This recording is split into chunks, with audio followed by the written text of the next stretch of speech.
Las historias del Role.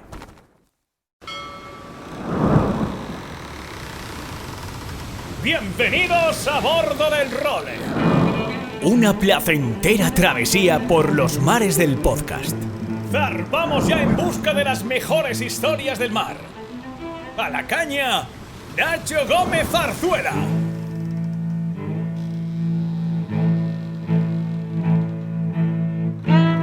Muy buenas a todos, sed bienvenidos al episodio número 14 de este serial sobre la Copa América de las historias del Role, en la que vamos a contaros otro de los capítulos más espectaculares de esta historia sobre la competición deportiva más antigua del mundo. Vamos a ponernos en contexto primero que nada. Estamos en 1987 y venimos de la que fue la mayor campanada deportiva de la historia de la competición, porque en 1983, en la edición anterior, Australia fue el primer país que consiguió arrebatarle la jarra de las 100 guineas a los Estados Unidos de América. Los americanos llevaban ganando el trofeo de forma consecutiva durante 132 años, un récord totalmente astronómico en la historia del deporte. Desde que navegaran hasta la isla de White en 1851 y se llevaran esa jarra de las 100 guineas, nunca habían perdido la competición, con lo que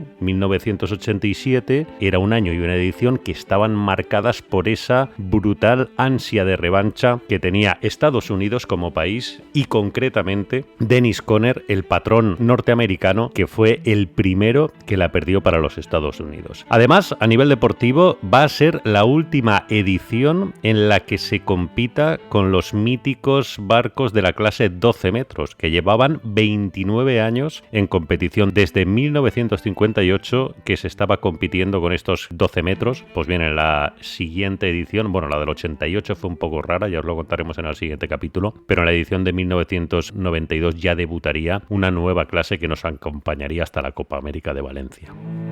Bueno, pues con este escenario, Australia fue el organizador de esta Copa América. Era la primera vez que se disputaba fuera de las aguas de los Estados Unidos y los australianos eligieron Fremantle como sede de la competición. Una bahía dura, con unas aguas complicadas. Esto no era un laguito centroeuropeo, sino que era un campo de regatas con ola, con condiciones de viento muy duro y que levantó una enorme expectación tanto en el público como en los medios de comunicación. De hecho, hubo prensa acreditada de 26 países diferentes y un total de 50 cadenas de televisión iban a cubrir el evento. Con lo que estábamos ante la Copa América con más expectación de la historia, ya no solo porque Estados Unidos la había perdido en la edición anterior, sino porque con Australia se estrenaba una competición en la que ya se había demostrado que el defensor era humano, era batible, era muy complicado, pero era batible.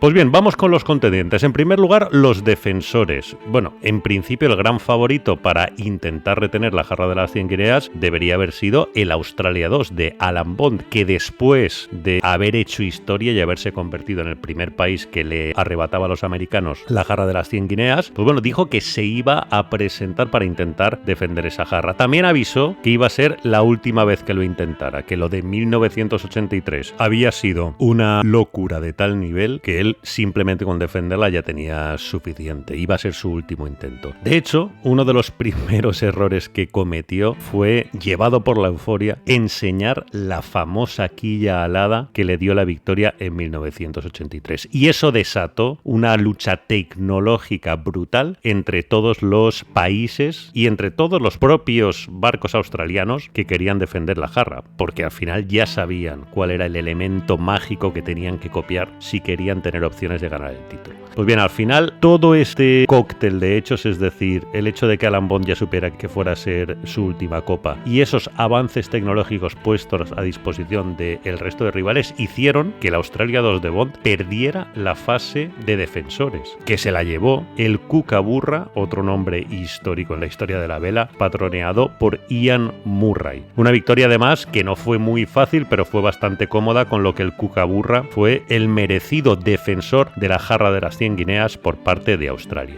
Vamos con los desafiantes. Aquí la Copa Louis Vuitton era la segunda edición que se celebraba. Ya os decía en el episodio anterior que este torneo entre desafiantes tenía muchos años, pero que con la entrada de Louis Vuitton como patrocinador en 1983 había dado un salto de calidad a todos los niveles tremendo. Pues bien, esta Copa Louis Vuitton de 1987 fue un auténtico bombazo. Compitieron 13 aspirantes de 6 países diferentes. Hubo 6 desafiantes, 6 aspirantes de los Estados Unidos, 2 de Francia, 2 de Italia, 1 de Gran Bretaña, 1 de Canadá y 1 de Nueva Zelanda. O sea, fue una competición, vamos, totalmente espectacular. Hubo más equipos, por poneros un ejemplo, que la Copa América de Valencia, que se pone como ejemplo de la mejor Copa América de la historia. Muchas curiosidades entre estos aspirantes, aparte de los 6 desafíos estadounidenses. El Challenger of Record fue el Achurra, representando al Yacht Club de Costa Esmeralda, pues uno de los clubes náuticos más prestigiosos de la historia y que en esta ocasión saltó a la primera línea de la competición siendo el Challenger of Record de los australianos. En este equipo, la Churra, el patrón era Mauro Pelasquier y ya estaba Francesco De Angelis por ahí. También muy curioso que los 2 equipos franceses estuvieran patroneados, dirigidos por 2 hermanos, Marc Pajot, que dirigía el Challenge Kiss France, y Yves Pajot, que elegía un desafiante salido de Marsella. Al final el Kiss de Marc Pajot tuvo un rendimiento muchísimo mejor que el de su hermano.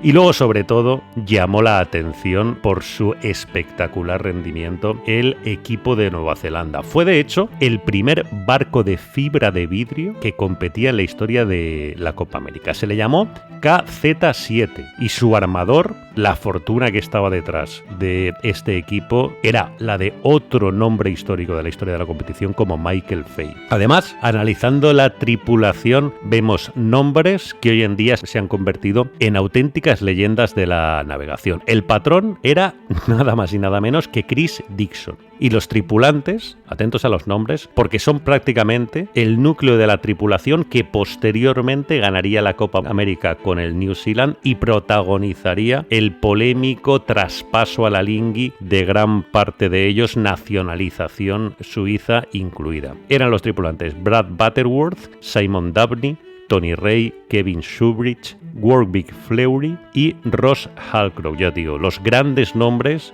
del New Zealand en ediciones posteriores y del histórico Alinghi. En cuanto a los Estados Unidos, destacaba sobre todo el Stars and Stripes de Dennis Conner. Dennis Conner se pasó estos 4 años, desde su derrota de 1983 a la posterior victoria de 1987, maquinando y preparando a las 1000 maravillas el proyecto que tenía que ser el que le llevara a recuperar la jarra de las 100 guineas para América. La humillación había sido de tal calibre y él a nivel personal estaba tan hundido y tan motivado a la vez que sabía que no podía hacer otra cosa que volver con la jarra a los Estados Unidos. Además tuvo, un mini problema al principio, y es que el New York Yacht Club lo rechazó para defender la competición. Después de haber perdido en el 83, le dijeron nada, ya no queremos saber nada de ti. Entonces compitió por su club, por el Club Náutico de San Diego. La primera decisión que tomó fue irse a Honolulu a entrenar y a preparar los barcos. ¿Por qué? Porque hay olas grandes, recordad que Hawái es territorio de surfistas, y las condiciones de la bahía de Fremantle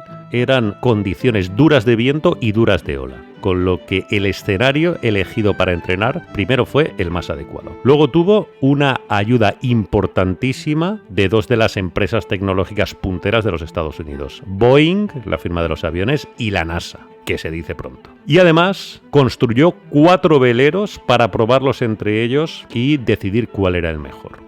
De hecho, contó también la ayuda con un superordenador, la computadora Cray, que era la más potente de su tiempo para todo el cálculo numérico. Y gracias a estas impagables ayudas a nivel tecnológico con Boeing y la NASA y a nivel de cálculo de datos con la computadora Cray, pues se optimizó para unas condiciones duras de Fremantle con un notable acierto. Además, a nivel económico tenía un apoyo tremendo. O sea, le apoyaban empresas, por ejemplo, como la Ford, como la Budweiser y como Merrill Lynch. Y además en la tripulación, un dato curioso, tenía a Peter Ayler de navegante, que es alguien también muy conocido hoy en día, uno de los navegantes más prestigiosos que ha habido en la historia de la competición, pues ya estaba ahí de navegante con Dennis Conner. Con estos mimbres arrancó la competición en aguas de Fremantle, la Louis Vuitton Cup. Se disputaron 223 regatas, que es una auténtica animalada para determinar a su campeón. Y los equipos que llegaron a semifinales fueron pues el New Zealand, del que os hablábamos ahora, el Stars and Stripes de Dennis Conner, otro equipo americano, el USA de San Francisco, cuyo patrón era Tom Blackadder y que tenía a Paul Callard de táctico, otro